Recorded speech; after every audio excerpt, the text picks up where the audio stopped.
Alright, welcome back everybody.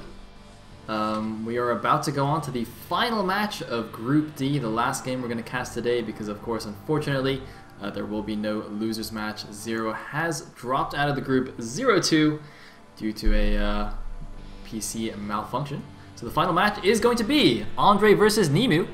The winner advances to the round of 16, the loser is out of the tournament. But before we go into the game, I want to give another huge shout out to our sponsors, Razer and Twitch TV. Without them, none of this would be possible. And of course, major thanks to Team Liquid as well for doing all the organizational shenanigans and putting on this wonderful show. So yes, they're all awesome.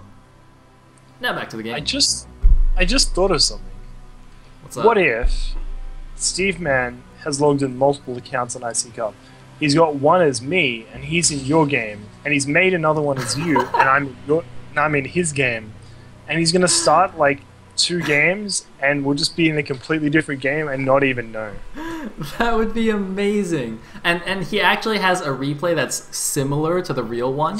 So it's like we think we're commentating the first game for the first 15 minutes, and then it slowly starts to diverge more and more, and then we start saying things that don't make any sense to each other. It's like that's weird. I'll just let that go. Maybe you just didn't see that. Exactly. Yeah. But yeah.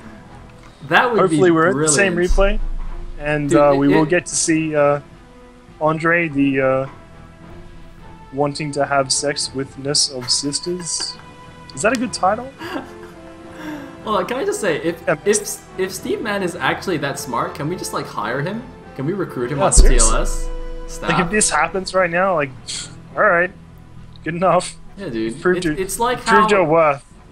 It's like how like the FBI hires good hackers. 'Cause, like when they get hacked, they just hire the guy that hacked them and like use him as defense or something.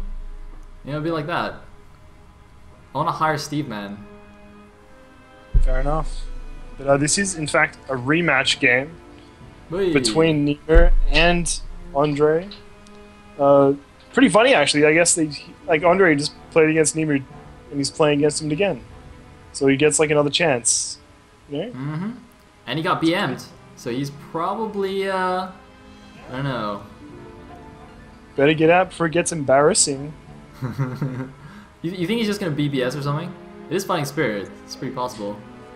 Yeah, it's actually a really good map for BBS, Yeah, I reckon. exactly. Or, you know, something like a forward 8 racks to do a bit of a, you know, early bunker rush, but still have a sort of expansion plan later on. But, yeah. Alright, Guess well, let us find out indeed. Here we go, the final game of Group D here in the TLS round of 24, Andre versus Nimu.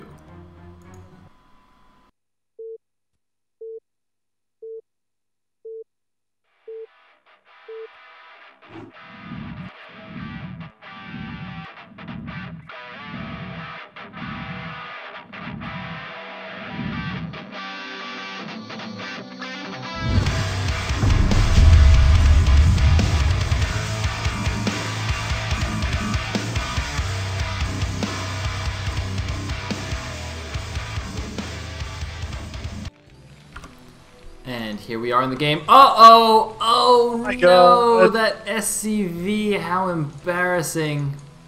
That hurts so bad. That is not the way to start your game. Anyway, Andre will be the teal Terran at the top left.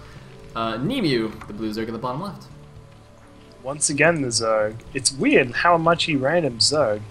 And actually, I didn't think about this again. You know, when you're playing against random Zerg as opposed to Zerg, I mean, you can't just play like a standard TVZ. You can't just, you know, build the racks and whatever. And yeah, so it's going to be interesting to see whether he does this mech strategy again, sort of forced into it by the random. Because if you just go like 1 rack CC against like Protoss and you don't have all the necessary sort of preparations in terms of getting the bunker down and things like that, it can be kind of awkward, you know. And Indeed. we'll have to see. Oh, it's like Nimu playing on an empty stomach. Uh-oh. Alright, so I think Andre's plan should be to drag the game on as long as possible and hope that Nimu starves to death. I mean, he's Terran, right? It's possible. So if he's losing, just turtle up and, you know, build defenses everywhere until Nimu just leaves to get food. Oh, look at him pretending to be nice. By the way, if anyone is naive and fooled by those words, don't believe him at all. Nimu hates Andre's guts and hopes that he loses. Well, maybe not hates his guts, but he definitely doesn't want him to win. Oh, see, he's mad. He's mad. He's so mad. Well, I mean, he said it's life, so maybe he's not as mad. Dude, he's totally mad. Kidding me? So mad. Yeah. He went 13 hatch too. Interesting. Wait, 13? What? Yep. He made it on 13. I think maybe he just forgot to send the drone or something. Because he had a lot of minerals, so he just made an extra drone. Maybe. Oh.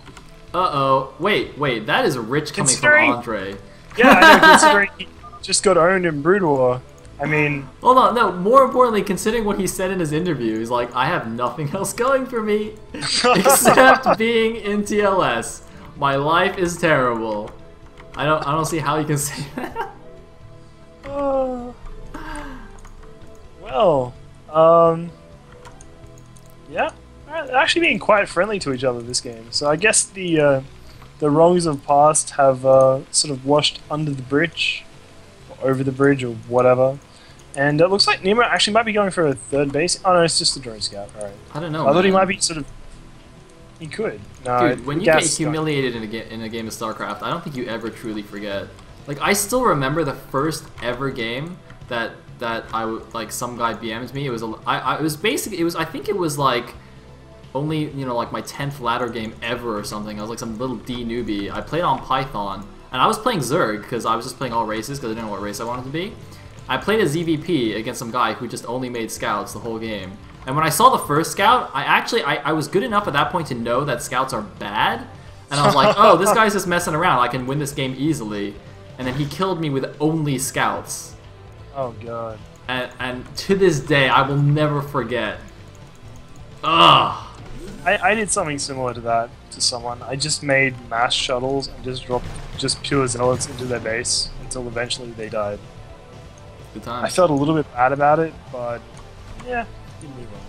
Anyway, doing exactly the same build as last game. So for some reason, these groups just encourage mirror builds to happen over and over again. It's bizarre. Yeah, it's almost just like exactly the same game. It's really weird. Well, at least it kind of means that maybe they, you know, at least, you know, spent some time practicing these builds and didn't just kind of wing it, I guess. So they are comfortable doing these same builds.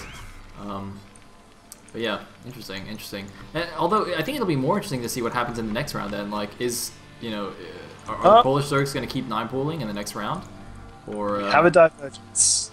We do indeed. Getting one stop. Ooh, so he's going drops, I guess. I don't know. Is this like marine drops? He could just be going for a fast science vessel, and in theory possible, he yeah. could be going for Valkyries as well and go for like a Valconic build, but I think that's quite unlikely. Fast science vessel is much more common nowadays. But yeah, he is going to be facing just a standard 3-hatch, presumably Spire from Muta build. So there's enough money now. I don't know why there's no Spire. Oh, there's a Spire. And Vulture should not die here. That would be very, very foolish. Oh man, Speedling's done though. Uh-oh, this could actually be quite bad, because that Vulture... Yeah, that Vulture is supposed to stop any kind of early Zergling aggression. That's the whole point of doing the Vulture expand, but that is not doing the job here. He does make a double depot wall. I don't know if that's tight with the command center, though. Looks like it is. He needs to stop the SCVs. He needs to block. He needs to block with the SCVs. Oh, man, that was close. Uh-oh. Oh, God. Oh, God, Andre! Andre! Oh, no. This may be the end. Unfortunately for our Terran hero, has he has one Vulture. He's repaired! No! Where's the other Vulture? I don't know where the other Vulture went. I assume it died. I think it died. Oh, yeah, it died to the man. Speedlings. Oh, God. Oh, what a way to go. Man, why didn't he build a bunker? Instead of building one of these depots, he should have made one of these a bunker. Well, I guess it wouldn't be tight with the bunker. And he did get the tight wall there. There just wasn't enough stuff to actually block off. He needed maybe one as well behind the mineral line. And if he could funnel all the Zerglings right through the path between the command center and the middle line, he would have been sort of okay. I mean, he lost a fair few SCVs. He's not out of this game by any stretch of the imagination. He still has a fair few SCVs. Yeah, has, you know, mutas are lose about any to pop. infrastructure. Oh my god, he didn't even start the academy yet. Jesus, that's late. He's gonna have no turrets. He's not gonna start an engineering bay. He's gonna have like a vessel with no irradiate. But, yeah, okay. So maybe not. Wait, something just got cancelled. I heard a cancelled pop thing. This are almost done. I'm a little bit concerned. And by a little bit concerned, I'm really very concerned. Looks like the Lings have done their damage, at least for the part of delaying all of the anti-immunity defenses that Andre could bring to bear. And yeah, just this vessel, he doesn't even he's got enough gas to start and finally starts radiate, but it's just a little bit too late. And yeah, the Bermudas come in, force these SCVs straight away from the goal line. He's basically back down to one base straight away. And these Marines also have no upgrades. They got no range. They got no stim. They got no medics. Even just walking around like, ah, oh, shit, guys, what do we do? I just never seen like such poor-looking Marines in my life. Like normally, you know, Marines with upgrades and medics are quite scary against Mutaling, but man, those are some sad-looking Marines. They finally got some female company, but the females actually run off to heal the SCVs, and the Marines are left alone. Oh, this is so sad. These Marines are gonna go to TL and start making girl blogs now. Like, oh, my medic left me for an SCV. Team Liquid, what do I do? And then Rec Rule is the Mulus that just comes in and kills it. Oh, nicely done. He's not splitting it. Oh my god, he's not splitting it. Oh man. He got. Oh my god, almost. Those Mutas are almost dead, but there's Zerglings as well, which. I mean, it's all good and well that the Mutas are almost dead, but I don't think it matters. Does it? Or maybe it does matter. He's still doing a lot of damage with them. He's hitting the barracks instead of the Marines. Oh, there you go. There you go.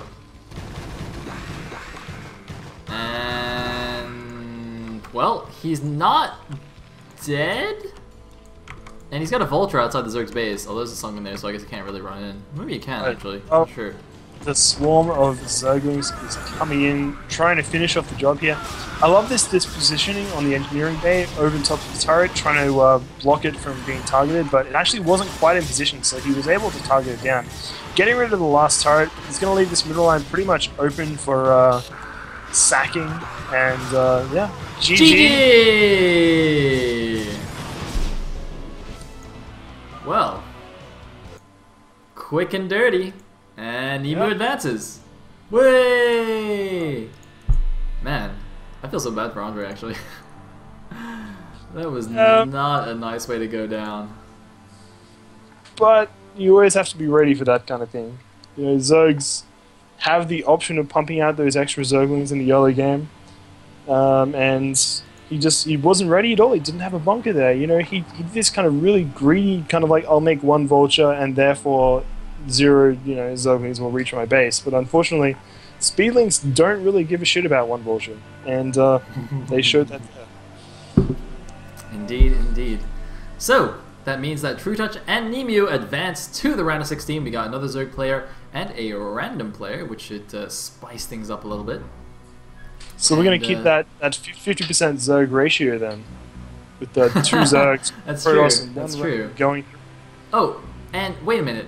Also, I want to give a shout out to which staff picked Nimu to advance. There was one person who picked Nimu, and he even posted and was like, "I'm gonna look like a genius when Nimu advances."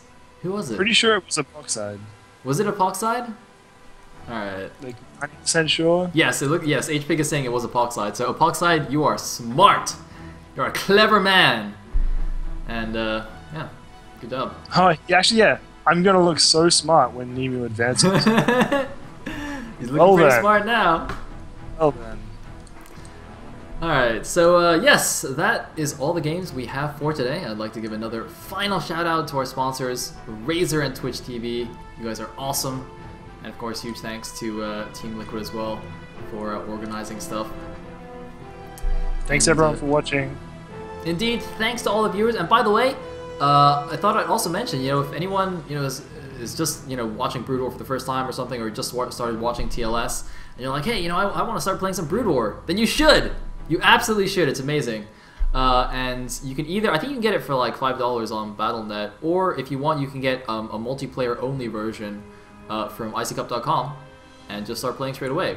So that would be good. And there's all sorts of like, if you just go on the Brood War section of TL, there's all sorts of like Skype groups and things, and D rank tournaments. Like there's currently, I think the D ranks team league is actually about to start. So if you just like sign up for that, you can like meet some people and ask them how to play Brood War, and that would be good times. Yeah. Yeah.